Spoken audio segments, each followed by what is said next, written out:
උතුම් වූ ධර්මදේශනය ප්‍රඥා නාලිකාව තුළින් විකාශය කිරීමට ප්‍රචාරය කිරීමට ධර්ම දානය සිදු කිරීම සඳහා වැලිමඩ නැදුන්ගමුව යාය ගෙදර පදිංචි නන්දන රාජපක්ෂ මහතා ඇතුළු සහෝදර සහෝදරියන් වන කල්යාණි දයා වසන්තා යන අය සහ දූදරු පිරිස විසින් මෙම උතුම් වූ ධර්මදේශනය සඳහා සැදැහැති දායකත්වය දරා තිබෙනවා.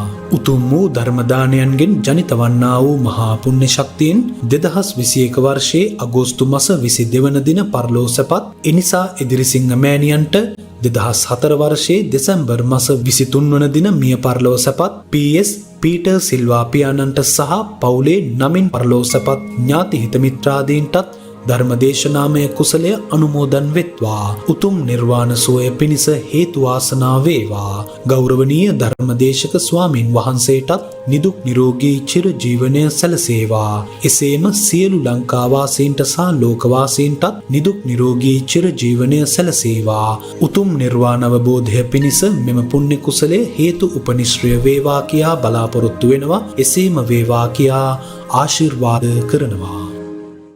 නමෝ තස්සේ භගවතෝ අරහතෝ සම්මා සම්බුද්දස්ස. නමෝ තස්සේ භගවතෝ අරහතෝ සම්මා සම්බුද්දස්ස. නමෝ තස්සේ භගවතෝ අරහතෝ සම්මා සම්බුද්දස්ස. මනුස්සලාභං ලද්ධාන සද්දම්මේ සුභවේදිතේ ඒකනං නාදි ගච්ඡන්ති අතිනාමෙන්ති තේ කනංති. ධර්මානුශාසනාවෙහි සදහවර අනුග්‍රහක දායකත්වයේ දරන්නා වූ බවතුන් ප්‍රමුඛ මේ මොහොත ධර්ම ශ්‍රවණයක් සඳහා ඉඩ කඩවින් කරමින් සිටිනා වූ සදහවතුනි, අනුග්‍රහ බවතුන් ධර්මයට පිවිසීමට අවශ්‍ය වන මූලික ධර්මදේශනාවක් සහ එයින් ඔබට ධර්ම මාර්ගයේ ගමන් කරන්නේ කෙසේද, කුමක් කළ යුත්තේ ද යන්න ධර්මදේශනයක් මගින් පැහැදිලි කර දෙන මෙන් ගෞරවයෙන් ඉල්ලා සිටිමි. ඒක තමයි ආරාධනය. ධර්මයට පිවිසීමට අවශ්‍ය වන මූලික ධර්මදේශනාවක්.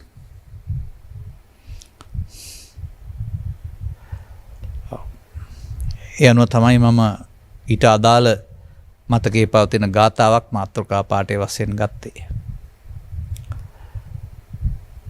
තථාගතයන් වහන්සේගේ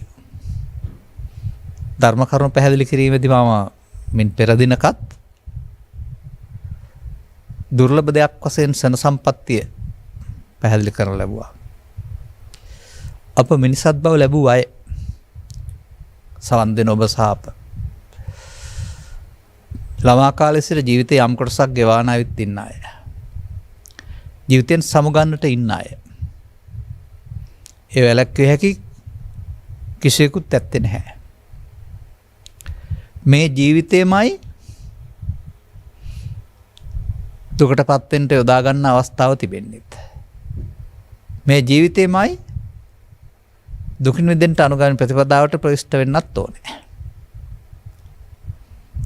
ඔබෙන් පෙර සමගත් ඔබේ මුතුන් මිත්තන් මව්පියන් දැන් මෙලව නැත්නම් ඔවුන් මේ ලෝකේ ඉවත් වෙලා කාලා බීලා වල් දොරල් හදලා දරුවන් හදලා ඔවුන් දකින ආකාරයෙන් සැප සම්පත් තියනවායි කියලා ඒව විඳලා දුකසෙන් මේ පරලෝ ගියා. අකමැත්තෙන් මේ පරලෝ ගියා. සසර කෙරෙහි ඇල්මෙන් තවදුරටත් ඒවා ඒ සැනදී සිටින්නට ආසාවෙන් මේ පරලෝ ගියා. අපට පෙනෙන්නේ ජීවිතේ පමණයි. මෙවැයින් අපට බුදුවරුන්ගේ ඉගැන්වීම් කෙරෙහි කිසියම් විශ්වාසයක් තබන්න වෙලා තිබෙනවා. මරණං තංහි ජීවිතං වුණාට, ජීවිතේ මරණයෙන් කෙලවර වුණාට සසර ගමන හැමන කෙලවර වෙන්නේ නැහැ කියන එක. අති දීර්ඝ සසර ගමනක ප්‍රතිඵලයක් වශයෙන් තමයි මේස අවබෝධයක් ලැබිය හැකි මේ යුගයකට අපට පිවිසෙන්ට අරම් ලැබෙන්නේ කියන එක දුර්ලභංච මනුස්සත්තං කියන කරුණෙන් තේරුම් ගන්න වෙනවා. ඒ වගේම අපට නොපෙනෙන දෙයක්, අපි නොදකින දෙයක් ජීවිතවල සිදු වෙනවා. ඒක අපි සාමාන්‍ය අය දකින්නේ නැහැ. මෙන්න මේ සිදුවීමට අසු නොවන කෙනෙක් ලෝකේ නැහැ. මේ සිදුවීමට හසු වීමම තමයි සැප සොයන මිනිසාට දුක වැඩි වෙන මාර්ගය බවට පත් වෙන්නේ. ඒ ඔබ මෙහෙම දකින්න ලදරුවෙකුට වඩා තරුණයා, තරුණයාට වඩා මැදිවිය කෙනා, මැදිවිය කෙනාට වඩා මහල්ලා. එකම කෙනෙක් ගත්තත් කමක් නැහැ. සැහැල්ලුවෙන් නොවේ ඉන්නේ. වයෝවෘද්ධ භාවයට පත් වෙන්න දුක් සහ පශ්චාත්තාපයෙන් ඉන්නේ. මෙන්න මෙය වළක්වා ගන්නේ කෙසේද? එසේත් නොමැතිනම් ජීවිත අවසානයේ සමුදෙන්න සිදුවන වෙලාවට නිවස ඉඩකඩම් දූ දරුවන් හොයා ඉතිරිගත් සැප සම්පත් කෙරෙහි ඇල්මෙන් නොව අතහැරීමෙන් පරලෝ යන්න සූදානම් වන්නේ කෙසේද? ඇල්මෙන් පරලෝ යාම එක මගක්, අතහැරීමෙන් ජීවිතය අතහැරෙන එකට පරලෝ යනවා කියලා කියන්නෙත් නෑ බුදු සමයේ.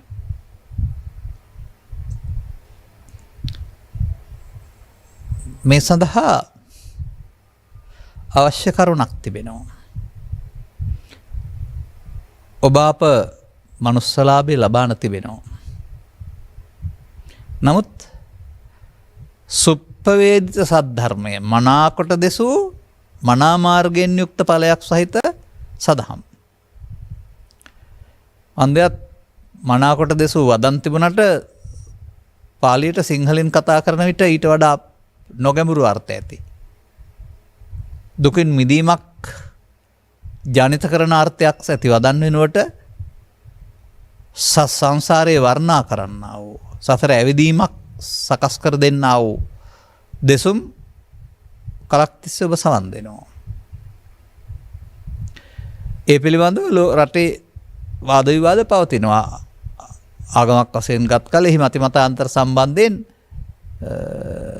යම් යම් එකඟ නොවීම පවතිනවා. ඔබත් මේ අතර කෙනෙක්. නමුත් බුදුවරුන්ගේ සොයා ගැනීම අරණ්‍යගත වූවන් සඳහා, පැවිද්දන් සඳහා හැම කියලා ඔබට ඔබ කාගෙන් හරි අහලා ඇති. එහෙම අදහසොත් මේ සමාජයේ තිබෙනවා. පමණක් නොවේ, ඓතිහාසික පොතපතවල පවා එහෙම ලියවිච්ච වාක්‍ය මමත් දැකලා තිබෙනවා. නමුත් අපට තේරෙන දෙයට අනුව අපට ඒක පිළිගන්න බෑ.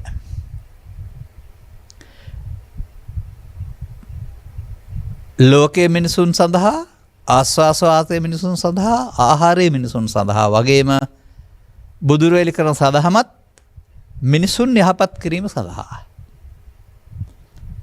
ස්වභාවයෙන්ම මිනිසුන් යහපත් වෙන මඟ වෙනුවට අයහපත් මඟ තෝරා ගන්නවා. ඔවුන්ට ලැබෙන ඇසුරානුව සහ එහි අනාගත විපාකේ නොදන්නා බැවින්. කෙටි කාලීන විපාක දැකලා ජීවත් වීමට යන ගමනේදී අර එම ක්‍රියාමාර්ගයේම Taman දුකටපත් කරන චිත්තාභ්‍යන්තරයක් ඇති කරන බව නොදැන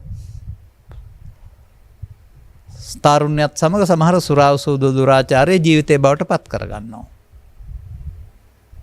හොරකම ජීවිතයට පත් කරගන්නවා. සල්ලාලකම ජීවිතේ බවට පත් කරගන්නවා. ඔය වගේ ජීවිතයේ තිබෙන්නේ ඒවට කියලා හිතන අය ඉන්නවා මේ සමාජයේ. නමුත්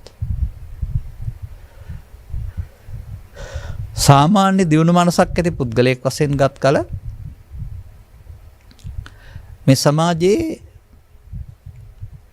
අනවශ්‍ය, අවශ්‍ය, අත්‍යවශ්‍ය මොනවාද මිනිසෙකුට? ඒ පිළිබඳව බුදුවරු ඉගැන්වුවේ නැති වුණාට ඔබට තේරෙන්න ඕන. ස්ත්‍රී පුරුෂ ගිහි පැවිදි ભેදයෙන් තොරව හුස්ම ගන්න ඕනද නැද්ද? ඕන. ආහාර ඕනද නැද්ද? ඕන. ජලය ඕනද නැද්ද? ඕන. පවතින සංස්කෘතිය තුළ ඇඳුම් පැළඳුම් එහෙමත් ඕන. නිවාස එහෙමත් ඕන.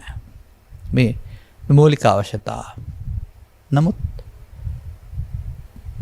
මේ ජීවිත තුළ ඉන්නවා කවමදාකවත් මත්පැන් පානය කළේ නැති, දුම්මැටියක් පානය කළේ නැති අය. හොඳට ඉන්නවා. ඒවා අනවශ්‍ය නිසානේ. මේ අනවශ්‍ය දේවල් අවශ්‍ය සහ අත්‍යවශ්‍ය බවට පත් කරගන්න එක මිනිසාගේ සිතෙහි පවතිනා වූ ගිජුකමක් අනුව කරගන්නා වූ වරදක්. ඒක දරුවන්ගෙන් පවා කියලා දෙන්න ඕන දෙයක්. බලන්න පොදු අවශ්‍යතා. ඒවා පාලනය කරන්නේ නැහැ කවුරු. නමුත් ඒවා නිෂ්පාදනයකට බෙදා හරින අයගේ වෙළඳ දැන්වීම මගින් ඒවා ජීවිතයට අත්‍යවශ්‍ය දේවල් විදිහට ආස්වාදයක් දෙන දේ විදිහට පෞරුෂත්වයේ වර්ධනයක දේවල් විදිහට තමයි ඔබට පෙන්වන්නේ. අවසානයේ වල්ගියක් ලගත සුනකෙකුට වගේ දුකසේ පරලෝ යන්න සිදු වෙනවා වරුණාම ඒවයින් ඔබ ලබන දෙයක් නැහැ. අන්න ඒවා තේරෙන්න ඕන. පළමුව ජීවිතේට අත්‍යවශ්‍ය ඇඳුනුත් අත්‍යවශ්‍ය නැහැ. ඔය සෛල නැත්තම් ගල් යුගයේ ජීවත් වෙන අය කොලාතු වලින් ආවරණය කරන් හිටියා නැත්තම් ඉන විතරක් ආවරණය කරන් හිටියා කියලා කියන්නේ. ටයිකෝට් සවත්තු මේස් පාවිච්චි කළ බවක් පේන්නේ නැහනේ. නමුත් යුගයට අනුව මේක වෙනස් වෙනවා. නිවාසත් යුගයට අනුව වෙනස් වෙනවා. ගල් ගෙවල්වත් හිටියා, ගස්සටත් හිටියා. දැනටත් මං හිතන්නේ වහින් නැති කාන්තාර රටවල ගෙවල් නැතුව ගස් යට ගත කරන ජීවිත තියෙනවායි කියලා මම කියවු පොත්පත්වල තියෙනවා. දැන් නම් තියනවද දන්නේ නැහැ. කවදාවත් වහින්නේ නැත්නම් ඔවුන්ට මේ තෙමෙන්න තැනක් නැහැනේ. ගහකට ජීවත් වෙන්න පුළුවන්. නමුත් මොකටද මේ ආහාර ඇඳුම් පැළඳුම්? මිනිසාට දීලා තිබෙනවා ලෝකේ හඳුනා ගැනීම සඳහා ආකාර පහක දොරවල්. එවන් ලෝකේ හඳුනාගත්තට වරදකුත් නැහැ. නමුත් ඒවා පිනවන්ට යාම තුළ ලෝකෙට ඇලීමක් සිදු වෙන බව ලෝකයා දන්නේ නැහැ. ඒක මම දකින්නේ මිනිසාට දීලා තිබෙන්නේ හමු වුණාම හඳුනා ගන්න. අවශ්‍ය දෙයක් හමු වුණාම රූපේ, ශබ්දේ, ගන්ධේ, රසේ, ස්පර්ශේ හඳුනා ගන්න තමයි ඒවා දීලා තියෙන්නේ. නමුත් වර්තමානයේ ඒක පරිවර්තනය වෙන්නේ හමු වුණාම හඳුනා ගන්නට නෙමෙයි. ඒවා සොයාගෙන ඒ පස්සේ ලුහු බඳින්න. ඒක එතකොට අර ස්වභාවිකත්වයේ ඉක්මවා යාමක්. එවිට ඒකට කියනවා ඇහෙන්, කනෙන්, නාසයෙන්, දිවෙන්, කයෙන් සැප හොයනවා කියලා. ඒකදී මනුස්සෙන් මුලා වෙනවා. මුලා වෙන්නේ ඒවා බාහිර ලෝකේ තිබෙනවා අපට ලැබෙනවා කියන අදහසකින් තමයි මේ සැප හොයන්නේ. මේ බාහිර ලෝකේ තිබෙන දෙයකින් තමයි අප සැප හොයන්නේ කියලා තමයි මම කල්පනා කරන්නේ. නමුත් තථාගතවරු පැහැදිලි කරනු ලබන්නේ බාහිර ලෝකේ තිබෙන දෙයකින් සැප විඳිනවා නෙවෙයි. ඔබ එයින් ඔබට රුචි පරිදි හදාගත්ත සැපතක් විඳිනවා කියන එක. මේ පිළිබඳව තිබෙනා වූ ගාථාව නිබ්බේධික සූත්‍රය තුළ තිබෙන්නේ පුරුෂයාට නැත්නම් ස්ත්‍රියට කාමයේ කියන්නේ තමන් හිත හදාගන්නා වූ සංකල්පයක්. තම තමන්ට රුචි අරුචි පරිදි. සංකප්ප රාගෝ පුරිසස්ස කාමා. පුරුෂයාට කියලා තියෙන්නේ එතන ස්ත්‍රිය අතහැරලා හැම නෙවෙයි. ඊළඟ පදෙන් පෙන්නනවා ලෝකේ විචිත්‍ර කාම වස්තු වල ඇති කාමයක් නැහැ. මේ නම් ලේසියෙන් තේරුම් ගන්න මිනිස්සුන්ට බෑ. ඒක තමයි බුදුවරුන් කියන දේවල් සවන් දීලා බලන්න ඕන. ගැලවෙන්න නම් මේකෙන් ඒ කියන කතාවේ ඇත්ත බලන්න ඕන. කාමයක් තිබෙනවා නම්, ඇලෙන්න ගැටෙන දෙයක් තිබෙනවා නම් ඒක සමානව ලැබෙන්න ඕන මනුස්සයින්ට. බාහිර ලෝකේ තියෙන දේවල් වලින් ලබන සැප හෝ දුක සමානව ලැබෙන්න ඕන. ඒක විමර්ශනය කළ බලන කවදාවත් ලබනවද කියලා සමානව. එතකොට තේරෙවි කෙනෙක් කැමති කෙනා එයා දැකීමෙන් සතුට උපදවන අතර ඔහුම තවත් කෙනෙකුට දුක උපදවන කෙනෙක් බවට පත් වෙනවා. කෙනෙක් රසයි කියන එක නිරසයි කියනවා. කෙනෙක් මිහිරි කියන එක තවත් කෙනෙක් අමිහිරි කියන. එයම අන්නේ විවිධත්වය ලෝකෙද තියෙන්නේ තමන් හදාගත්ත තැනද. මෙන්න මේ විදිහට අපට මේ දොරවල් පහ දීලා තියෙන දොරවල් පහ ඔස්සේ ලෝකෙට පන්නන්න නෙමෙයි. ඒවා හොය හොයා පන්නන්න නෙවෙයි. එදිනදා ජීවිතයේදී හමුවෙට හඳුනාගෙන අවශ්‍ය ජීවිතය කරගෙන යන්න. නමුත් සියලුම දෙනා අර ආහාර ඇඳුම් පැළඳුම් සොයාගෙන සැප ලබනවායි කියලා කියන්නේ මේ පහ පස්සේ පන්නන එක. ඒකට බුදුන් වහන්සේ වදානවා කම් සුඛ සම්කම් සැප කියලාත්. නමුත් ලෝවැඩ සංග්‍රහ කතුවරයා ත්‍රිපිටකයේ තියෙන තැනකින් අරගෙන ලිප ගිනි මොලවන තෙක් දියසැලියේ සැපයක් යයි කකුලුව දිය කෙලිය කියලා කියනවා. දියසැලියකට දාපු කක්කුට්ටකට එක පීන පීන ඉන්න පුළුවන්. හැබැයි ගින්දර දාලා රත් වෙනකොට සැප නැතුව යනවා.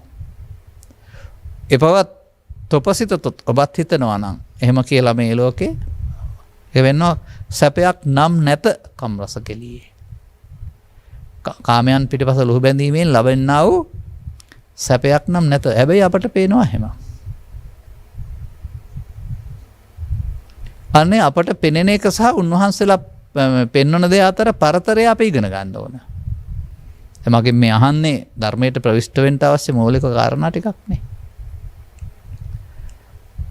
එතකොට එහිදී අපි ශාසන ඉතිහාසයේ බෞද්ධ සංස්කෘතිය බුද්ධ චරිතය හැදෑරුව වශයෙන් අපේ ඔළුවට එකතු කරගත්ත කාරණා බුදු ධර්මයේ දැන ගැනීම සඳහා ඕනෑවට වඩා වැඩි.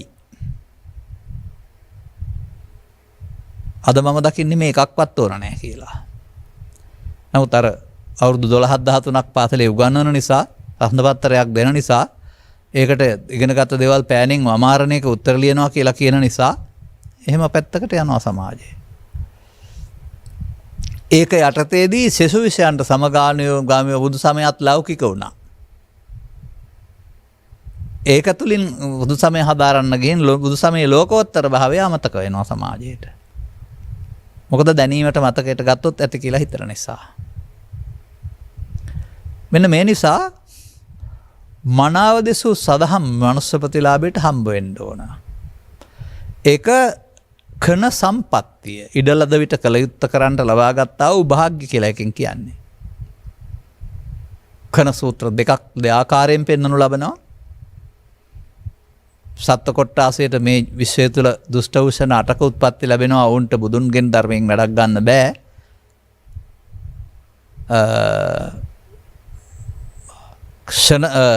මිනිසුන්ට ලෝකයේ දුර්ලභ කරුණු දෙකක් හමු වෙනවා. මනුස්සපතිලාභයේ සමග සදහම් කියන එක. අර සදහම් සරණින් තමයි අපට මේ ධර්මයට ප්‍රවිෂ්ඨ වීම නැත්නම් ධර්මයේ උදව්වෙන් දුකින් මිදීම සදහම් සරණින් වෙන්නේ. ධර්මයේ වාගේ දෙයකින් හෝ ධර්මයේ නොවන දෙයකින් නොවේ. එතකොට අර දුෂ්ටක්ෂණ අටින් මිදී මනුස්ස ප්‍රතිලාභය ලැබීමත් ඔබ ළඟ තිබෙනවා. තවත් කන සූත්‍රයක සඳහන් වෙනවා මේවට ඇලි පව්පින් වශයෙන්ගෙන අපායට සහ දිව්‍ය ලෝකයට යන්න පුළුවන් මිනිස්සෙන්ට. ඒක සන සම්පත්තිය නෙමෙයි ෂණ භාවිත නොකිරීම. ඒ ඇලි ගන යන ගමනින් නිදහස් වෙන්නට බුදුරජාණන් වහන්සේ වදාළ දහමට සවන් දෙනවා නම් ඔබට මේ ක්ෂණය ඇලීමට වෙනුවට ගැලවීමට මාර්ගයක් බවට පත් කරගන්න පුළුවන් කියන එකත් ඔය සමාජයේ පැහැදිලි වුණේ වැරදි ආකාරයට ඇස්සන්නාසේ ඉන්ද්‍රියන් ටික ලැබීම සන සම්පත්තිය කියලා කතා කරනවා. නැහැ. ඒ වයින් ඇලෙන හැටි සහ ගැලවෙන හැටි තේරුම් ගන්නට නුවණ ලැබීම ඔබට ලැබෙන ප්‍රතිලාභයක්. නමුත් මෙහි සුළු සැපතක් නෑ කියලා කියන්නේ නැහැ. ඒක බාහිර දේවල් උදව්වෙන් සිතේ උපදවා ගන්නා වූ සුඛයක්. නමුත් ඒ උපදවා ගන්න එකට ඇලීමම අනාගත භවයක් හදන්නට නිමක් නැති සතර ගමනක් හදන්නට පාදක වෙන බව සමාජයේ තේරුම් ගන්නේ නැහැ. එවිට ඒ සුළු සැපත පසු ලොහ බැඳීම ලොකු සැපතක් අහිමි කර ගැනීමක් බව තථාගතයන් වහන්සේ වදාරනවා. ඒ වගේම තථාගතයන් වහන්සේ යන අద్භූත පුද්ගලයෙක් හෝ කොහෙන් හරි පහළ වෙච්ච කෙනෙක් හෝ කවුරුවත් නොපෙනෙන බලවේගයෙන් කියපු දෙයක් අහපු කෙනෙක් වශයෙන් පෙන්වන්නේ නැහැ. ඔබ වෙනුවෙන් මව් කුසකින් බිහිවි ඔබ වගේම ආහාර අරගෙන ජීවත් වී ඔබ වගේම ජීවිතය අතහැර දැමු මිනිසුන් අතර මිනිසෙක්. නමුත් මේ මිනිසුන් අතර මිනිසා කරපු පරිශ්‍රණයක් තියෙනවා අරේ පරිශ්‍රණය කියලා. ඒක තුළ සාමාන්‍ය මිනිසා හොයාන ගිය දේවල් වලට වඩා එහා දෙයක් උන්වහන්සේ හොයාගත්තා. ඔය සාමාන්‍ය මිනිසා හොයාගත්ත දේවල් තමයි ඔය නීතිය, සදාචාරය, විවාහය, ආණ්ඩුක්‍රම ව්‍යවස්ථාව, දඬුවම් ඒ සාමාන්‍ය යහපත් ජීවිතයක් සඳහා අවශ්‍ය කරන්නා වූ මිනිසා සැදු ව්‍යාපෘතීන් ඔය තිබෙන්නේ. මේවයින් කිසියම් පාලනයක් කළාට අදාළ නියමිත තැනට එන්න මේ නිෂ්පාදකයින්ට කාටවත් බැරි වුණා සම්පාදකයින්ට. මන්දයත් ඔවුන්ට පුද්ගලයා හඳුනා ගැනීම සඳහා අවශ්‍ය ගැඹුරු විගණනයක් විස්තරයක් කරන්නට බැරි වුණ බැවින්. අන්න තථාගතයන් වහන්සේ ධර්ම දේශනා කරමින් රාජකථා, චෝර කතා, ගාම කතා, ඉතිහාස කතා ඕවා කියා ඉන්නේ නැහැ අපි හිතන් හිටියට. සුගත කියන වචනේ එහෙම නැත්නම් ඒ වචනවල අර්ථ ගොඩක් තියෙනවා.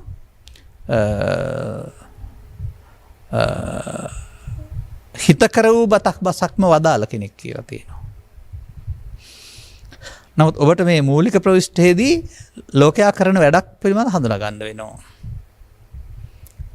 ලෝකයාට බුදුන් ධර්මය සංඝය යනු වැඳුම් පිදුම් කළ යුතු පූජනීය වස්තු තුනක්. ඒවට වැඳුම් පිදුම් සත්කාර සම්මාන කරන එක ආගම වශයෙන් හිතන ලෝකයක් තියෙන්නේ. අදහන.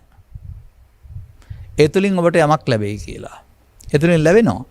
අම්මට සැලකුවහම ප්‍රශංසාවක් ලැබෙන්නේ. තාත්තට සැලකුවහම ප්‍රශංසාවක් ලැබෙන්නේ. ගුරුවරයාට සැලකුවහම ගුරු ගෞරවය සාකින සත්පුරුෂයෙක් කියලා ප්‍රශංසාවක් ලැබෙන්නේ. ඒ වගේ යහපත් විපාකයක් නැතුව නෙවෙයි. ඒ නිසා ඒවා බැහැර කළ යුතු දේවල් නෙවෙයි. ප්‍රතික්ෂේප කළ යුතු දේවල් නෙවෙයි.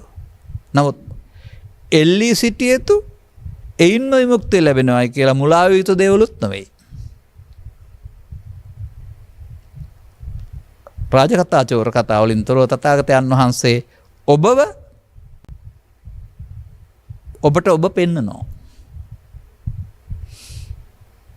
මෙන්න මේ බුදුන් වහන්සේ ඔබ පෙන්වන ආකාරය තේරුම් ගන්න එකට තමයි මේ ධර්ම ශ්‍රවණය කියන්නේ. මගේ උදාහරණ වල සඳහන් කරනවානේ කැඩපතක් වලට ගියාම ඔබ කැඩපත නෙමෙයි දකින්නේ. කැඩපත වල ඉන්න ඔබ දකින්නේ කියලා.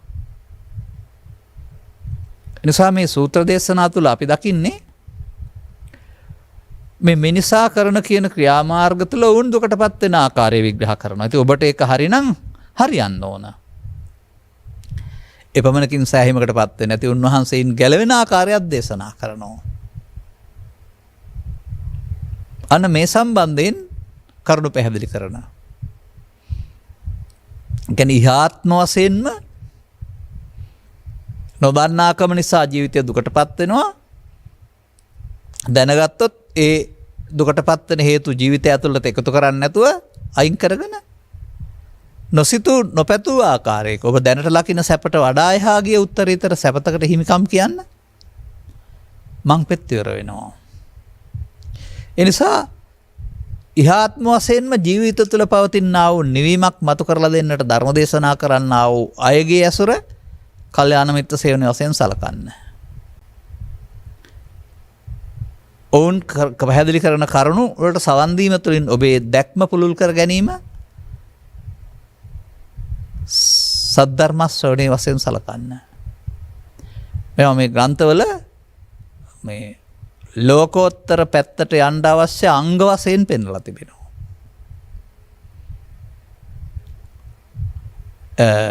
ඔබ කවුරු හරි කෙනෙක් ඇසුරු කළොත් ටික දවසක් එයා කියන දේ අහන්න පටන් ගන්නවා. එයා ඔබට වඩා වැඩි හිටියෙක් නම් යමක් දන්න කෙනෙක් නම් ඒ උපදෙස්ව පිළිගන්නවා. ආධුනික රියදුරෙක් නම් පුහුණු රියදුරාගේ උපදෙස් පිළිගන්නවා. ආධුනික ගොවියෙක් නම් පුහුණු ගොවියාගේ උපදෙස් පිළිගන්නවා.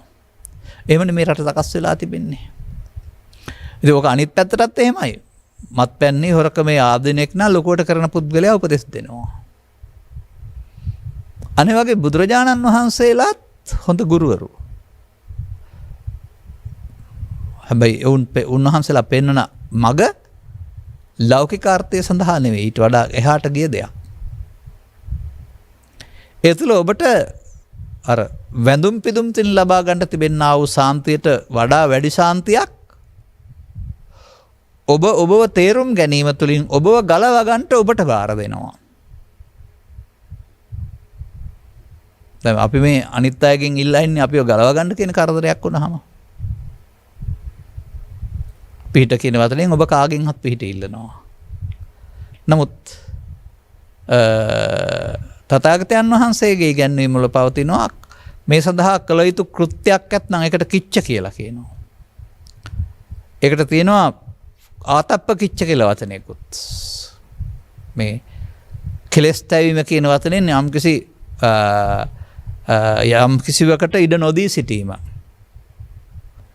ඒක ඔබ විසින් කරන්න ඕන. අක්ඛාතාරෝ තථාගතා. අන්න පාර පෙන්වන අය තමයි බුදුරු තථාගතෝ කියන්නේ. ඔබට ගයක් හදාගන්න, ඔබට නිදක් කපා ගන්න මග පෙන්වනවා අය පිළිම දන්නා වූ අය. ඒ තුළින් ඔබ ප්‍රතිඵල ලබනවානේ. අන්න ඒ වගේ මේ බුදුවරුන්ගේ මග පෙන්වීම අරගෙන ඔබේ දැක්ම නිවැරදි කරගන්න ඕන. ඒ සඳහා බුදුරු එලි කරවා දාලා වූ වදන් වැල් පේලි කීපයක් තිබෙනවා. මේට උපනිශ්‍රය කරගත හැකි, තේරුම් ගත හැකි. ඒ සියල්ල අවශ්‍ය වෙන්නේ විභාගෙට ලියන්න. ඔය ඔබ දන්න සුනීත සෝපාකලාවේ සියලු දේවල් ඉගෙනගෙන මේ මගට ප්‍රවිෂ්ඨ වුණා නොවේයි. අදාළ එක් මගක් තේරුම් ගැනීම තුළ අනුගමනීය ප්‍රතිපදාවට පත් වෙන්නට ඔවුන්ට මග පෙන්වනු ලැබුවා. එදා බුදුවරු කියලා කියන්නේ අදහන්න ඕන අය හෝ වඳින්න පුදන්න අය හෝ වෙනුවට මග පෙන්වන්න කියන අර්ථයේ අක්ඛාතාරෝ කෙනකින් පෙන්වන්නේ ඒකයි. උන්වහන්සේලා වදාරන මග අරගෙන යන්න ගියාම ඔබ දකින්න බුදුන්ට එහා ගිය බුදුන් කෙනෙක් ගාවට යන්න හම්බ වෙනවා. ඒක තමයි මේක තුළ තැඟවිය යුතු පවතින රහස්. දැන් කුඩා දරුවෝ හන්දියක හෝ පාසලේ හෝ විහාරස්ථානයේ හෝ තබා තිබෙනා වූ ප්‍රතිමාවක් බුදුන් වශයෙන් සලකනවා. ඒ කලා සම්ප්‍රදායක් බව තේරුම් ගන්න ටිකක් මොහු කරා යන්න ඕන. අනතුරුව අර 2600කට 700කට පෙර ಭಾರತයේ හිටියා වූ සතරරියන් පුරුෂයා සිද්ධාර්ථ බුදුන් වශයෙන් සලකනවා. එතුමන් දැකීම බුදුන් වශයෙන් සලකන, එබඳු කෙනෙක් දකින්න එක බුදුන් දැකීම වශයෙන් සලකන දහමක් ඉගන්වූ යුගයක්ද මේ රටේ තිබිලා තියෙනවා. ඒ නිසා තමයි බුදුන් දැන් නිසා නැති නිසා අනාගත පහළ වෙන බුදුවරයෙක් දකින්නට ඉනිමන් තනන්ට සූදානම් වෙලා හිටියේ අපේ අය. නමුත් උන්වහන්සේගේ ශ්‍රීමක දේශනාවලට අනුවගත් කල මීට වඩා එහා ගිය මේ පදයට පුද්ගලයේ ස්වභාවය ඉක්මවා ගිය ගැඹුරු අරුතක් තිබෙන බව සූත්‍ර දේශනාවල සංගවා තිබෙනවා. ඔබ ඒ අසා නැත්නම් දැනගන්න. තමන් වහන්සේ ළඟ සිවුරු කොනේ ගෑවි ගෑවි කෙනෙක් සිටියත් ඔහුට නම් බුදුන් දකින්න ලැබෙන්නේ නැහැ. ගව් ගණනක් ඈත හිටියත් දෙසූ ධර්මයේ දකින්නවද බුදුන් දකින්න පුළුවන්. අන්න මේ ඊළඟට පදයට යනකොට බුදුන් දැකීම ධර්මයේ දැකීමෙන් කරන්න ඕන දෙයක්.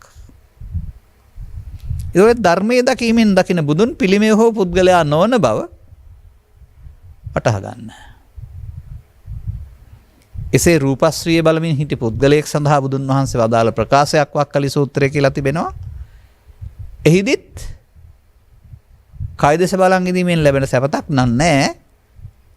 මා දෙසූ ධර්මයේ දකින්නවා නම් මා දකින්න පුළුවන් කියලා තමයි පෙන්වලා. දෙකම සමානයි. ඒකේ තිබෙනවා දකින්න ඕන ධර්මයේ මොකක්ද කියලාත් ඒ සූත්‍රයේ. ඒ සඳහා යන මාවත එයාට ඒක උගන්වලා තිබෙන්නේ. අර සාමාන්‍ය ගුරුවරු පෞද්ගලික පන්තියක් තියලා උගන්වනවා වගේ බුදුරජාණන් වහන්සේ වක්කලි හිමියන්ට පෞද්ගලික පන්තියක් තියලා අය කරන්නේ නැතුව බුදුන් දකින්න පාර උගන්වලා තිනවා. මටත් ඔබටත් ඒක හරි. මිනිසා මේ අපි කතා කරන අර්ථයට එහා ගිය අර්ථයක් ජනනය කරන්න පුළුවන් වදන් මේවා. ඔබ වැඩට යනවා ගෙදර එනකොට අම්මා දකින්නවා තාත්තා දකින්නවා. පාසලට යනකොට ගුරුවරයා විදුහල්පතිතුමා දකින්නවා. එහෙම දැසින් පුද්ගලයෙක් දැකීම නොව මේ උන්වහන්සේ අවබෝධයට පත් වී ඉන්න තැන උන්වහන්සේගේ මේ සිත තුළ තියෙන తত্ত্বය ඒක තමයි මේ ධර්මයෙන් දකින්න පුළුවන් බුදුන් කියලා කියන්නේ.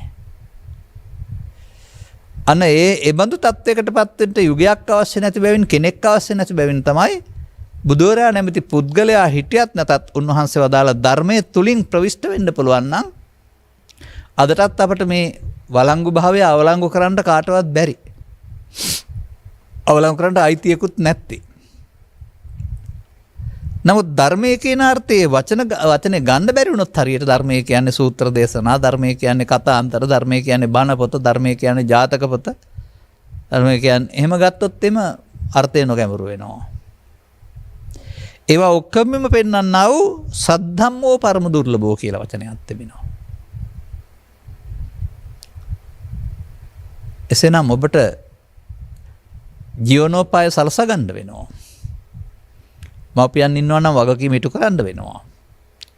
දුදරුවන් ඉන්නවා නම් ඔවුන්ට මඟ පෙන්වන්න වෙනවා. ඒවා බොහොම කැමැත්තෙන් කරන්න ඕන සත්පුරුෂ ක්‍රියාවසෙන් බුදු සමය තුළ පෙන්වන්නේ. ඔවුන් අතරමං කොට තමයි කැලේට රින්ගන්න ඕන ජීවිතයක් වශයෙන් සමහර අය කල්පනා කළාට එහෙම ආත්මාර්ථකාමී මිනිස්සුෙකුට ලැබෙන දෙයක් වශයෙන් පෙන්වන්නේ නැහැ මේකට ඔබ වචනයක් දාලා රැවටෙන්න එපා. නිවන කියන වචනයට රැවටිලා ඒක කොහේ හරි තියෙන තැනක් මරුණාම තියෙන තැනක් වශයෙන් රැවටෙන්න එපා. ඒ වචනේ පැත්තකින් තියලා ඔබේ ජීවිතයේ දුකක් තියෙනවාද ඒකෙන් මිදෙන්නේ කොහොමද? මොකද සබ්බ දුක්ඛා පමුඤ්චති දුක්ඛසන්තං කාරිස්සාති මේ දුක් කෙලවර කරන්නේ කියන එක තමයි ධර්මයේ තුල පවතින්නේ. දැන් දුක්පදය ඔබ ඉගෙන ගත්ත හිසිකැක්කුමට ඔබ ඉගෙන ගත්ත බඩේරු ජාවට යොදන අර්ථයක් වශයෙන් පමණක් ගන්න එපා. ඇතුළත්ව ආර්ය සත්‍ය දුක්ඛ කියන එකේ තේරුම ඒක නෙවෙයි. ඒක ඔබට පමණක් වෙනම ලැබෙන දෙයක්. ඒ බාහිර ලෝකේ කාරණා නිසා නෙමෙයි ඔබට පමණක් ඔබ හදාගත් පරිදි ලැබෙන දෙයක්. ඒ පිළිබඳ හොඳ ඉගැන්වීමක් තිබෙනවා. ඔය අදත් ලෝකයේ සිදුවෙන්නා වූ සිදුවීම් ටිකක් ගලපලා තිබෙනවා. ප්‍රියාප්‍රිය කරුණු හතරක් වශයෙන්. සෑම මිනිසාටම ඒ කිසියම් ආකාරයක සිද්ධිය නොවුණාට ඒ ප්‍රියාප්‍රිය ආකාර තිබෙනවා. ඒක මිනිසාට මුහුණ දෙන්න සිදු වෙනවා මේ ජීවිතේදී. ඒ කියන්නේ බාහිර වශයෙන් ලාභයට අලාභයට සැපට දුකට නින්දාවට ප්‍රශංසාවට මුහුණ දෙන්න සිදු වෙනවා. නමුත් ඒ සිදුවීම නම් දුක් ගෙනත් දෙන්නේ. එහෙනම් මේ නිවුන උත්තමයින්ටවත් දුකින් නිදහසක් නැතුව යනවා. නමුත් ලෝක ධම්ම නැති සූත්‍රය දේශනා කරන බුදුන් වහන්සේ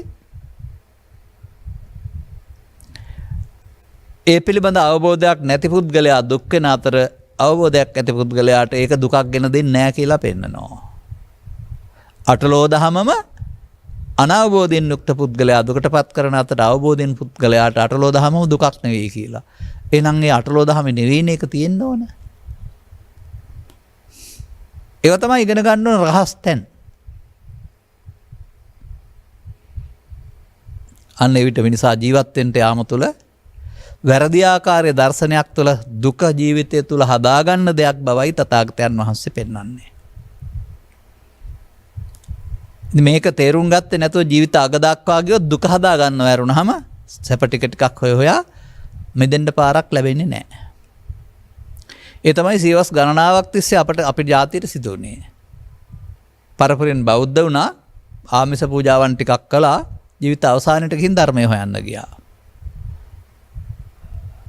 හරි හම්බ කරලා හදලා වඩලා දරුවන් හදලා වඩලා මුණුපුරු මිනිබිරියන් හදලා වඩලා ඇස්කන් ආදී ඉන්ද්‍රියන්ගෙන් දුර්වල වෙන විට, කයෙන් දුර්වල වෙන විට බමුණන් නොගන්නා තිබුණු පරිදි සන්නාස ජීවිතයක් ගත කරන්න යන්න ඕන කියලා මහලු වයසේ අපි ධර්මය හොයන්න යනවා. අපි තාමත් දකින්නවා, ළමා කාලේ දැක්කා. මේ ආදර්ශයෙන් නම් ගන්න එපා. මොකද ඒක ජීවත් වෙලා ඉවරයි, විඳින්න ඕන ඒවා විඳලා ඉවරයි, විඳවලා දුක්. දැන් ඒ මත පශ්චාත්තාපය ආරණාම ගැලවෙන්න හිත හදන්න කාලයක් නැහැ. සැපනම් දැන් විඳින්න බෑ, නමුත් දුක් විඳින්න වෙනවා. අර ඉන්ද්‍රිය ගෝචර සැපත හැපෙන්නේ නැතුවම කන ඇහෙන්නේ නැතුවම විඳින්න බෑනේ. නමුත් මානසික දුක දැන් විඳින්න වෙනවා. ඔක ඉතින් ඔබ දකින්න ඔය මේ වයෝවෘද්ධ භාවයට පත් වෙලා ඉන්න කැමරු ආවෝදයක් නැති මනුස්ස ජීවිත තුළ දවසක් පුරා කොතරම් පශ්චාත්තාපයන් දුකින් වැළපෙමින් කනගාටුවෙන් තරහින් වෛරයෙන්ද දැවෙන්නේ කියලා. ඒවා මිනිස් ජීවිතය තුළ නොතිබිය යුතු දේවල් කියලා බුදුන් වහන්සේ ඒවායි දුක් ගෙනත් දෙනවා කියලා පෙන්වන්නේ. ඒවා චිත්තාභ්‍යන්තරේ රෝපණයකට වර්ධනය කර ගැනීම, වනාන්තරයේ සිටින්නා වූ සර්පයින් අල්ලා ඇඳුම ඇතුළට දමා ගැනීමක් හා සමානකට බුදුන් වහන්සේ දේශනා කරනවා. දැන් කැලේ හිටියට සර්පයෝ අපිට කන්නේ නැහැ. ඇඳුම ඇතුළට දාගත්තාම කනෝ කියලා කෑ ගහන්න වෙනවනේ. මෙන්න මේ වගේ මම මේක පවතින සූත්‍ර පෙළක් ගන්නෙ නැතුව නිදහස් දහම් පෙළක් මගින් අරන් යනවා. දැන් ඉතින් තව දෙයක් උගන ගන්න වෙනවා.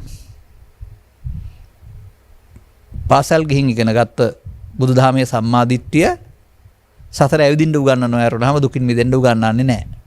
පොත ලියපු ගුරුවරයා, පොත උගන්වපු ගුරුවරයා, ප්‍රශ්න පත්‍රය බලපු ගුරුවරයා ඔබ පාස් වුණාට කාටවත්ම ආර්ය මාර්ගය හම්බ වෙන්නේ නැහැ.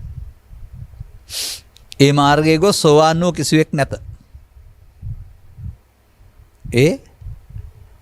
ඒක මම දකින්නේ අනිකුත් විෂයන්ට සමගාමීව හදන ලද බුද්ධ ආගමක්. විෂානුබද්ධ ප්‍රායෝගික නැහැ.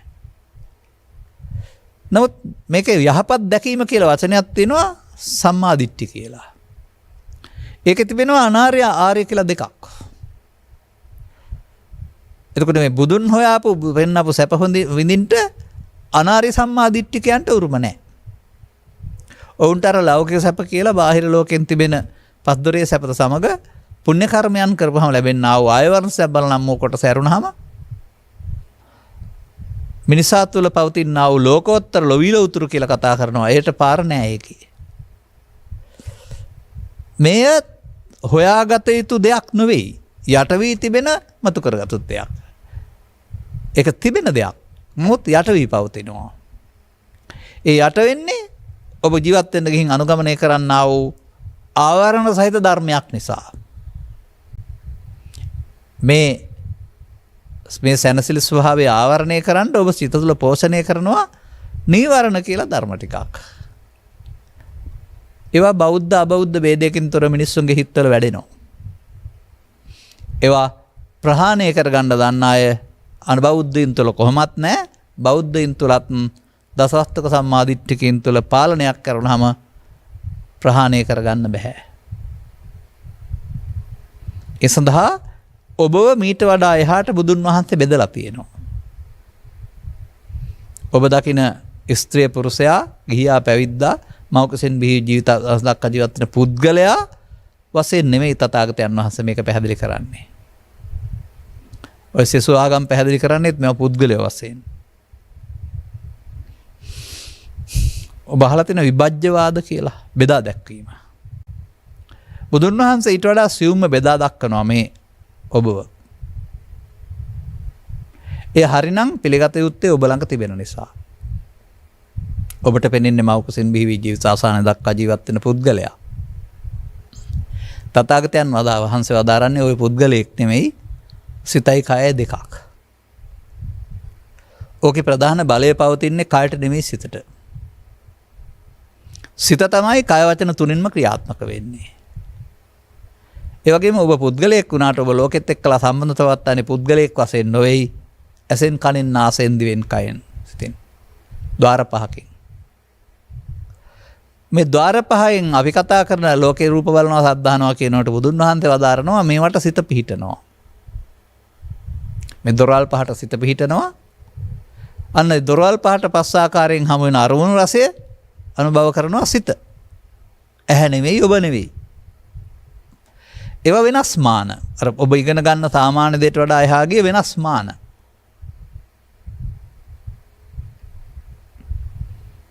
දැන් මෙන්න මේ සිත පිනවන්ට යාම තුළ ඇතිවෙන්නා වූ වැරදීමක් ඔබට දුක් ගෙනත් දෙන්න පටන් ගන්නවා. එතන වැරදීමක් සිදු වෙනවා කියලා පෙන්නනවා. ඒවා සමග ඇලී ගැටි ඒවායේ සැප තේනවායි කියලා නැවත නැවත විඳීමේ ඕනකමකින් යුක්ත වීම. එතකොට මේ කියන කතාවේදී ඔබ මව්කුසින් බිහි වී ජීවිතාසානය දක්වා ජීවත් වෙන පුද්ගලයෙක් යන සම්මතයට හරි වුණාට ආහාර ගන්න කයක් කනුවත් එදා තිබුණ කය අද නැහැ කයේ හැඩය තිබුණාට. ඔය ඉස්සරට වඩා දැන් කෙට්ටුයි මහතයි එහෙම කියලා කතා කරන්නේ සිරුර වෙනස් වෙන නිසානේ. රාමුවක් තුල. එහෙම නෙමෙයි තථාගතයන් වහන්සේ සිත කියන එක මේ මොහොතේ හටගෙන නැසෙනවා. ඊළඟ මොහොතේ හටගන්නේ තවත් සිතක්. අර සිතෙන් මේ සිතට මොකුත් එන්නේ නැහැ. වඳුරෙක් එක අත්තක් අතහැරලා අනික අල්ලා ගන්නකොට මුල්ලත් එන්නේ නැහැ ඊළඟ අත්ත අල්ලා ගන්නවා. ඒකෙන් පනිනකොට ඒක අතහැරලා ඊළඟ අත්ත අල්ලා ගන්නවා.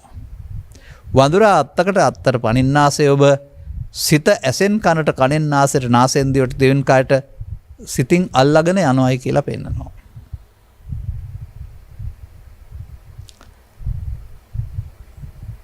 එතකොට මෙන්න මේ සිද්ධිය අනිකුත් සමයන්න ලුගන්නන්නේ නැති පරිදි මේ ඔබ පිළිබඳ මේ විවරණය බුදුන් වහන්සේ වෙනත් ආකාරයකට පෙන්නනවා. ඒ තමයි ඔබ පරිහරණය කරන්නේ කයක් සිත පාවිච්චි කරන්නේ ඇසෙන් කනෙන් නාසයෙන් දිවෙන් කයෙන් සිතින් කරන්නේ රූපය ශබ්දේ ගන්ධ රස ස්පර්ශය විඳින එක. ඒ විඳින්න ගිහින් කරන වැඩේ වරදින හැටි පෙන්නනවා. විඳින්න ගිහින් කරන වැඩේ මුලා වෙන හැටි. අන්නේ මුලාවීම තමයි ඔබට දුක් ගෙනත් දෙන්න පටන් ගන්න. නැත්නම් අර ඔවා දීලා තියෙන්නේ බලන්න කියලා එහෙම ඒ වෙලාවට බලලා අඳුරගත්තට ප්‍රශ්නයක් නැහැ. බලලා ඒවා හඳුනා ගැනීම වෙනම කාරණයක්. ඒවා පිටපස්ස ලුහු බැඳීම තවත් එකක්. අන ලෝකයාට හිතෙනවා මේ බාහිර වස්තු ලෝක තියෙන්නේ කියලා එකක් දෙකක් තුනක් තෝරගෙන ඊ පස්සේ පන්නනවා ලුහු බදිනවා. සැප හොයන්න. රූපේ පිටුපස, ශබ්දේ පිටුපස, ගන්ධේ පිටුපස, රසයේ පිටුපස, ගීතේ පිටුපස, ස්පර්ශයේ පිටුපස එක එක පුද්ගලයා ලුහු බඳින්න තෝරා ගන්නවා. සුරාව පිටුපස. ඒ උන්ට තිබෙන නිසා. නමුත් ඒ ගමන ගියාය අපි නම් දකිනවා කිසිවෙක්. පරමාර්ථයට පැමිණීමේ කෙලවරට පැමිණීමේ වෙරළට ආවේ නැහැ කවුරුත්. බොහෝ දුර යම් යම් දේවල් හොයන ගියායට පෙනෙන්නේ තව එහා තියෙනවා කියලා. ලබාගත් එකේ නැහැ තව එහායින් තිබෙනවා කියලා පේනවා. මේ නිසා ලබාගත් එකේ නැති එක හොයන්න උන්නතිකාමයටපත් වෙලා ඊට එහාට සෑම පැත්තකින්ම උන්නතිකාමයටපත් වුණා වූ පිරිසක් තමයි ලෝකේ ඉන්නේ. ලැබුණ එකේ නෑ ඊට එහායින් හොයන එක. මම හිතන්නේ ලද දෙයින් සෑහීමටපත් වෙනවා කියලා කියන අර මිරිඟුව පිටිපස්සේ යන එකට නෙමෙයි ඔය ලැබුණ එක ප්‍රමාණවත් කියලා හිතන එක. නමුත් පෘථග්ජන සමාජයේ කිසිවෙක් ලැබුණ අධ්‍යාපනය, ලැබුණ රැකියාව, ලැබුණ සම්මානය, ලැබුණ වැටුප, ලැබුණ කිසිවක් වලින් ප්‍රමාණවත් වශයෙන් සතුටටපත් වෙන්නේ නැහැ. දැන් ඔබට මෙතනදී අලුත් දෙයක් හඳුනා ගන්නට ලැබෙනවා. ඔබ සඳහන් කරන මම වෙනකොට බුදුන් වහන්සේව සඳහන් කරන මම. ඒක දෙකක් නේ. මේක එකක් කරගත්ත එකේ වැරද්ද තමයි මේ සමාජයට බලපාලා තිබෙන්නේ. මව්කුසෙන් බිහිවී ජීවිතාවසානය දක්වා ජීවත් වෙන්නේ කවුද? මම. ඒ මම නෑ කියන්න තමයි බුද්ධ ආගම ගන්නන්න හදන්නේ අපිට. මේ කයින් පුද්ගලයෙක් සිටියදීම. ඒක තමයි වැරදුන තැන. බුදුරජාණන් වහන්සේ පාලියෙන් උගන්වන්නේ කය මම කියලා නෙවෙයි. ඒතම් මම කියලා. එය මගේ, ඒ මම මගේ, ඒ මගේ ආත්ම. මේ එය කියන එක ඒ මොහොතට හමු වෙන දේ. ඇසෙන් කනෙන් නාසයෙන් දිවෙන් කයෙන් හමු වෙන දෙයට තමයි එය කියන්නේ. ඒ රූපේ, ඒ ශබ්දේ, ඒ ගන්ධේ, ඒ රසේ, ඒ ස්පර්ශය කියලා ගත්තත් කමක් නැහැ. ඒ පව, ඒ පින, ඒ ධානය කියලා ගත්තත් කමක් නැහැ. ඒ ලෝභය, දේශය, මෝහය කියලා ගත්තත් කමක් නැහැ. මෙන්න මේවා චිත්තාභ්‍යන්තරේ රෝපණය වී යලි මතු වෙන්න පටන් ගන්නවා. චිත්තාභ්‍යන්තරේ බීජයක් වශයෙන් රෝපණය වී නැවත මේවා සිතට එන්න ගන්නවා. දැන් බලන්න ඊර්ෂ්‍යාව, ක්‍රෝධය, වෛර වැනි කාරණා සිත අභ්‍යන්තරේ රෝපණය වී හේතු වශයෙන් එන එක සැපද කියලා? අනේ ක්ලේශ ධර්මයන් නැවත ඉපදීමේ දුක ඔබ දිවා රාත්‍රී දෙකේ දැවෙනවා. ලෝභයෙන්, දේශයෙන්, මෝහයෙන්. ඔන්න බුදු සමයේ දුක. නැවත ඉපදීමේ. නැවත උපදින්නේ කොහොමද? තරහ නැවත උපදින්නේ තරහ තැබුවොත්. අන්න හින්දා ඔබ මේවා තබලා නැවත උපදවා ගන්න හදනවා. එතකොට මෙලොව වශයෙන් තැබුවොත් මෙලොව වශයෙන්ුත් නැවත උපදිනවා විතරක් නෙවෙයි, ශරීරය අතහැරනකොට නැවත උපදින්නට පරලොවටත් මේක බලපානවා. එනිසා මේ ඊර්ෂ්‍යාව, ක්‍රෝධය, වෛරය නැමැති දේවල් නැවත ඉපදීමට තබලා ඔබ ඒවා උපදවාගෙන දිවා රාත්‍රී දෙකේ මෙවයින් දැවෙනවා. ඒක දුක බව තේරුම් ගන්නේ නැහැ. බත් කන්න නැති එක, බඩගිනි එක, වතුර පිපාසය දුක කියලා හිතන් ඉන්නවා. නමුත් ඒවා පුංචි දේවල්. ඒවා ලෝකයට තේරෙන දේවල්. ඕනෑම ආගමකින් තොරව උසිය කැක්කුම දුකයි, දත් කැක්කුම දුකයි, බඩ රිදෙන එක දුකයි කියන්නේ ඕන කෙනෙක් දන්නවානේ. සාමාන්‍ය දුක. නමුත් බුදුරජාණන් වහන්සේ වදාරනවා සංඛාර දුක්ඛ කියලා එකක්. ඒක සිතේ. ඒක ඇති වෙනවා මෙන්න මෙහෙම. යං කිංච දුක්ඛං සම්භෝති සබ්බං සංඛාරපච්චය. සංඛාරංච නිරෝධේන නත්දුක්ඛ සම්භවෝ. ඔන්න ඒ බුදු වදනක්. මිනිසුන්ට යම් දුකක් හට ගන්නවා නම් ඒ සංඛාර ප්‍රත්‍ය වීමෙන්.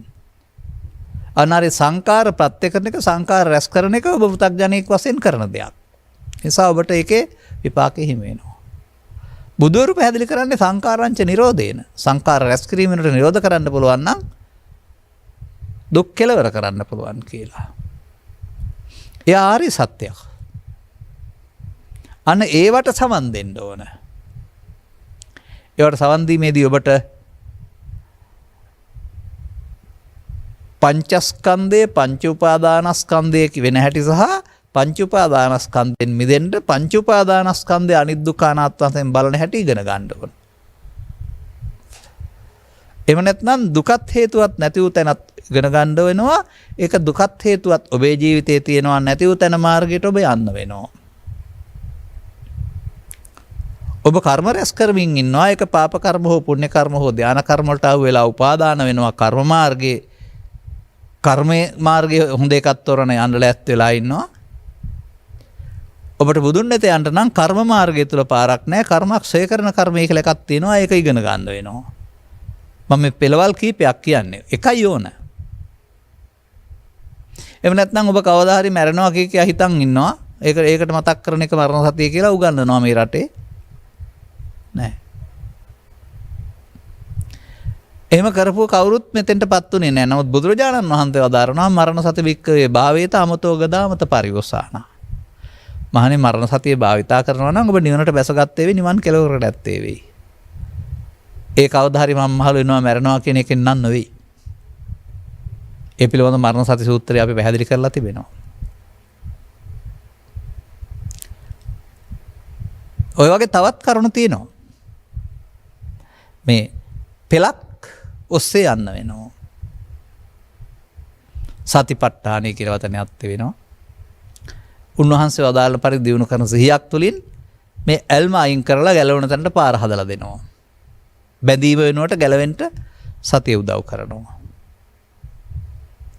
මම හිතනවා ඔබ මේවා අසා තිබෙනවා නම් තේරෙනවායි කියලා. නැත්නම් මේ එක ක්‍රමයක් දෙකක් ඔබට ජීර්ණය වනතුරු ඔබට වැටහෙනතුරු සවන් දෙන්න වෙනවා. එය දේශකින් වහන්සේගේ දැනුම වෙලා බෑ, පොතේ දැනුම වෙලා බෑ, ඔබේ දැනුම බවට පත් වෙනවා.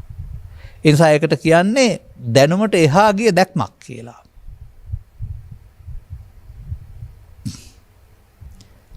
දැන් උන්වහන්සේ මෙතනදී අපි මේ කෙටියෙන් ගන්නවා තා මිනිත්තු කිහිපයක් වෙන නිසා මිනිසාට පංචස්කන්ධ පරිහරණයට බලපත්‍ර දී තිබියදී ඔහු පංච උපාදානස්කන්ධය නැමැති වරදකට අහු වෙනවායි කියලා උන්වහන්සේ වදාරනවා. අන්න ඔබ තුල සිදුවෙන දේ මේක තේරුම් ගන්න වෙනවා. උන්වහන්සේ සංකිට්ඨේන පංච උපාදානස්කන්ධා කියලා මේ පංච උපාදානස්කන්ධය කියන එක හදාගත්තොත් නම් ඒක තුල තියෙන දේ තමයි ඒ පංච උපාදානස්කන්ධේ. ඒ කියන්නේ ඒක ජීවිතය හෝ ශරීරය නෙමෙයි ඒ මොහොතේ ඇසෙන් කනෙන් නාසයෙන් හටගන්නා වූ එකක්. ඒක තුළ තමයි ඔය ලෝභෝච දෝසෝච මොහොත ව්‍යාධි ජරාච මරණම් පිච්ච ශෝකමේව පරිදේව දුක්ඛම් පිච්ච දෝමනස්සං උපායාසේක දස කියලා අග්ගි ගිනි ටිකක් තියෙන්නේ. අන්න ඒවෙන් තමයි මිනිසා දැවෙන්නේ. මේකට වර්තමානයේ දෙන පදේ තමයි ආතතිය, පීඩනය. කොතරම් බලවත්ද? රුධිරේ නහර පුපුරනවා. හදේ අක්‍රිය වෙලා මැරිලා වැටෙනවා. සීනතිලා වැටෙනවා. ඔබ ඒ වඳු මානසික පීඩාවකට පත් වෙලා තිබෙනවා නම් ඔබ ඒන් කොතරම් විඳවනවද කියලා තේරෙවි. ඔය සිද්ධියේදීම ඔබ මුහුණ දීපු සිද්ධියේදීම ඕක නැතුව ඉන්න පුළුවන් එකට කියනවා නිවන් සැප ලබලා ඉන්නවායි කියලා. අර අටලෝ දහම පෘථග්ජනයින්ට දුක් ගෙනත් දුන්නට ආර්ය ශ්‍රාවකෙට දුකක් නැහැ කියලා පෙන්වන්නේ ඒකනේ. සිද්ධිය ඒකමයි. නමුත් මේ පීඩණය නැහැ. ඒ නිසා මේක සචිත්ත පරියෝදපණං ඒතම් බුද්ධානම් සාසනං සිත හදන දහමක්. බොහෝ දුර සිත වරද්දාගෙන ගිහින් දැන් ඒක හදන්න වෙලා තිබෙනවා. ඒ නිසා පංච උපාදානස්කන්ධයක් යමෙක් පරිහරණය කරයිද ඔහු දුක් විඳිනවා. ඒක පමාද විහාරිත්‍ය කියලා පෙන්නනවා. පංච උපාදානස්කෙන් මිදෙන මඟ භාවිතා කරනවා නම් ඔන්න බුදුන්ට සවන් දී ගැලවෙන මාර්ගය යනවා. පංච උපාදානස්කන්ධය පාවිච්චි කරන එකට පමාද විහාරී කියලා කියනවා. එයින් මිදෙන්න කටයුතු කරනකොට අපමාද විහාරී කියලා කියනවා. එතකොට බුදුන්ගේ මේ දහම තේරුම් නොගත්ත පුහුදුන් ඔක්කොම පමාද විහාරීන් ඔවුන්ට අර ලෞකික ලැබෙන සැප ඇරුණාම ලෝකෝත්තරයට අතදි කරන්න තරම් වරමක් නැහැ. අපමාද විහාරීක් වෙන්න වෙනවා. විහාරී කියන්නේ වාසය කරන කියන එක. එතකොට දුකට පත්වීම වෙනකොට දුකින් මිදීමේ මඟ අනුගමනය කරන්න වෙනවා. මෙයාට බුදුන් වහන්සේ තමන් වෙතේ නාය සෙවත් පටිසෝතගාමීන් කියලා පෙන්නනවා. අර මාර්යා වෙත යන අයට අනුසෝතගාමීන් කියලා නමක් තියලා තියෙනවා. නම් ඔබ ආගමක් ඇතත් නැතත් ඔබ අනුසෝතගාමීෙක්. නමුත් බුදුවරු දේශනා කළා වූ මාර්ගෝපදේශකත්වයේ අනුශාසනාව ගත්තම ඔබට ආපහු යන පාරක් හම්බ වෙනවා. ඒ ආපහු යන පාර වඩන්න ඕන, වැඩි දියුණු කරන්න ඕන. ආපහු යන පාරේ ආරම්භයට සෝවාන් වෙනවා කියලා කියනවා. එහාට යනකොට සකෘදාගාමි අනාගාමි අරිහත් කියලා කියනවා. ඒ ආපහු යන පාර පටිසෝතගාමි. එතකොට ඒක තුල දුක් වලට හේතු ඔබේ සිතින් ඉවත් වෙලා යනවා. දුක් වලට ඉවත් වීමෙන් දුක් නැතුව යනවා. අර අරිහත් කියන තැනට යනකොට සම්පූර්ණයෙන්ම බුදුන් හම්බ වෙලා තියෙන්නේ. ඒ බුදුන් නැත යන පාර. දෙපයින් යන ගමනක් නෙවෙයි ඒක. දැසින් දකින බුදුන් කෙනෙකුත් නෙවෙයි. අන්න එහෙමයි මේක ත්‍රිපිටකය තුල විස්තර කරන්නේ. මේ පිළිබඳ අදාළ වචනවල අරුත ඔබ වටහා ගැනීම තුළින්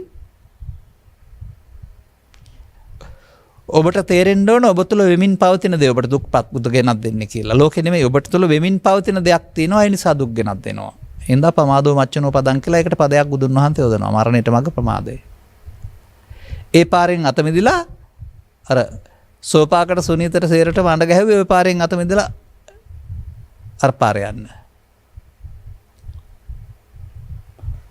ඔබටත් ඒ පාරේ යන්න තමයි බුදුන් වහන්සේ මේ සදහම් එළිය කරලා තියලා පරිස්සම් කරන්න ක්‍රම යොදලා ඔය ආරක්ෂා කරලා තියෙන ඒක හොයාන ඒ පාරේ යන්න.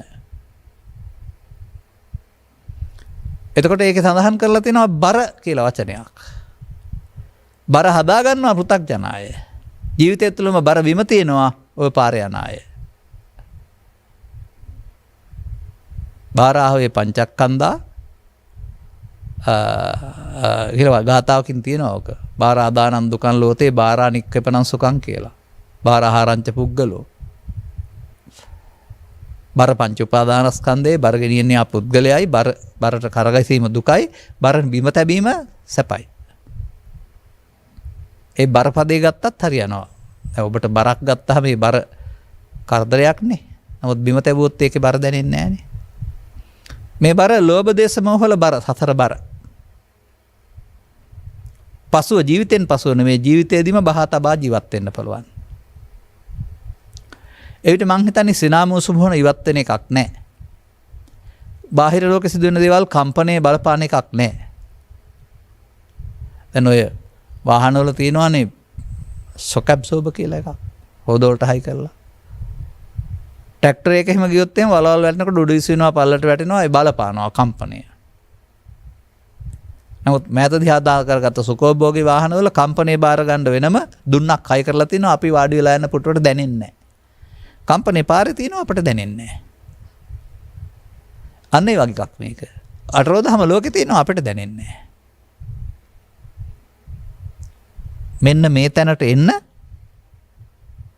අදාළ කරුණු පැහැදිලි කරන අයගේ ඇසුර ලබාගෙන ඔබට අදාළ මට්ටමට වැටෙනුරු ධර්ම දේශනා කීපයක් අහන්න වෙයි. එකක් දෙකක් තුනක් නෙමෙයි සමහරට 20ක් 30ක් අහලා තිබෙනවා නම් ඊට පස්සේ ප්‍රශ්නයක් තියෙනවා. සුතවතා කෝපනායස්මා කතමේ ධම්මා යෝනිසෝ මනසිකාව. අහැව්වනම් අහලා තේරුම් ගත්තා නම් දැන් මොකද කරන්න ඕනේ? ඇහුවනම් වෙන්න ඕන දේ වෙමින් පවතින දේ තේරෙනවා වෙන්න ඕන දේ තේරෙනවා. දැන් වෙන්න ඕන දේ කරන්න. සුතවන්ත වුණායින් පස්සේ ඊට පස්සේ වෙනවා මේ පංච උපාදානස්කන්ධේ අනිච්චතෝ දුක්ඛතෝ අනාත්තතෝ යෝනිසෝ මනසිකරන්තෝ එහෙම බලනවා නම් බුදුන් වහන්සේ වදාළ පරිදි සෝවාන් සකෘදාගාමි අනාගාමි පිළිවෙලින් බුදුන් වෙත යනවායි කියලා. ඒ අර සුතවන්ත භාවයටපත් වෙලා ඉන්න වෙනවා ධර්ම ශ්‍රවණය කරලා. මේ තමයි ඔබට පැයක කාලයක් තුළ පැහැදිලි කරලා දෙන්න පුළුවන් විදිය. මම හිතන්නේ අලුතෙන් සවන් දෙන අයට පාළි තරම් පාවිච්චි කළේ නැතුව මම මේ පෙන්නුවේ බුදුරු හෙලි කරන දේ ඔබ තුලින් දැක ගන්න ආකාරය. එතකොට ජීවිතේමයි මිනිස්සුන්ට දුක් ගෙනත් දෙන්නේ උපාදානේ නැති විට දුක් නැත. ඒ ඔබ තුලින් දකින්න පුරුදු වෙන්න. ධම්මස පාදා ගැනීමට මෙම කරුණ පැහැදිලි කිරීම හේතු වාසනාව වේවායි කියන සුභාශිංසනය කරමින් මම ධර්මානුශාසනාව මෙසේ නිමා කරනු ලබනවා. මෙම උතුම් ධර්ම දේශනය සඳහා සැදැහි දායකත්වය දරනු ලබන්නේ වැලිමඩ නැදුන්ගමුව යායගෙදර පදිංචි නන්දන රාජපක්ෂ මහතා ඇතුළු සහෝදර සහෝදරයන් වන කල්යාණී දයා වසන්තා යන අය සහ දූදරු පිරිස විසින්. අරමුණ 2021 අගෝස්තු මාස 22 වන දින මේ පරලෝව සැපත් එනිසා ඉදිරි සිංහ මෑණියන්ට 2004 දෙසැම්බර් මාස 23 දින මේ පරලෝව ගිය පීඑස් පීටර් සිල්වා පියාණන්ට සහ පවුලේ නමින් මේ පරලෝව සැපත් සියලු ඥාති හිඳ වෙත්‍රාදීන්ට ධර්ම දේශනාමය කුසලයේ අනුමෝදන් වේවා. එවුන්ගේ ජීවිතය සැප පිණිස වේවා. මතු භව දෙකදී මිනිසත් බව ලබා ධර්මයේ වටහාගෙන නිවන් සුව හෙළි කර ගන්නට හේතු වාසනා වේවා. මොකද මේ ධර්ම දේශනාවක් කරලා දෙන පිණින් නිවන් දකින්න පුළුවන් නම් බුදුබණ ඕන නැහැ. මේ තරම් විශාල 18000ක් සූත්‍රවල මාර්ගයක් ඕන නැහැ. එහෙනම් මේ යන කල් ඉඳලා ඔක්කොටම තියෙන්නේ පින් දෙන එක විතරයි. එහෙම හිතනවා මේ සමාජයේ. ඒකයි මම මේ වගේ වදන් ආශ්‍රයෙන් ඒවා කියලා දෙන්නේ. ගරුණීය දේශකයන් වහන්සේටත් නිදුක් නිරෝගී සුවය චිර ජීවන ලැබේවා. ඔයත් එහෙම ඉන්න පුළුවන් තාක්කල් ඔබට මගේ කටින් වැඩක් ගන්න පුළුවන්. එහෙම නැත්නම් ඉතින් ඒවා අතහැරලා ඉන්න වෙනවනේ. එසේම සියලු ලංකා වාසීන්ට හා ලෝක වාසීන්ට නිදුක් නිරෝගී චිර ජීවනයේ සැලසේවා. උතුම් නිර්වාණ අවබෝධය පිණිස මෙම පුණ්‍ය කුසලයේ උපනිශ්‍රය වේවාට වඩා ධර්මස්සවනේ අවබෝධය හේතු ආසනාව වේවායි කියලා අපි පතන්නේ. ඒ නිසා ඔබගේ යහපත් පැතුම් සඵල වේවා, පරලොස්සපත් ඥාතීන් සුවපත් වේවා, අවශ්‍ය නම් පින් අනුමෝදන් වේවා. අනුග්‍රහක බෞතුන් වශයෙන් ඔබ සහ සරලව අලුතින් සවන් දුන්න ඔබ හැම දෙනාට ජීවිතය තුළ පවතිනා වූ සදහම් මඟ විවර කරගෙන ඉහාත්ම වශයෙන්ම බුදුන් වහන්සේලා සැනසුන මේ නිවීම අත්විඳින්න ඔබට එහෙම නැත්නම් බුදුන් වෙත යන්නට මෙම කරුණ පැහැදිලි කිරීම හේතු ආසනාව වේවා සාදු කියලා ප්‍රාර්ථනා කරගන්න. සබ්බීතියෝ වජ්ජන්තු සබ්බ රෝගෝ විනස්සතු මාතේ බවත් අන්තරායෝ සුඛී දීර්ඝායුකෝ භව හැම දිනාටම තෙරුවන් සරණයි. රාගක්ඛයෝ නිබ්බානං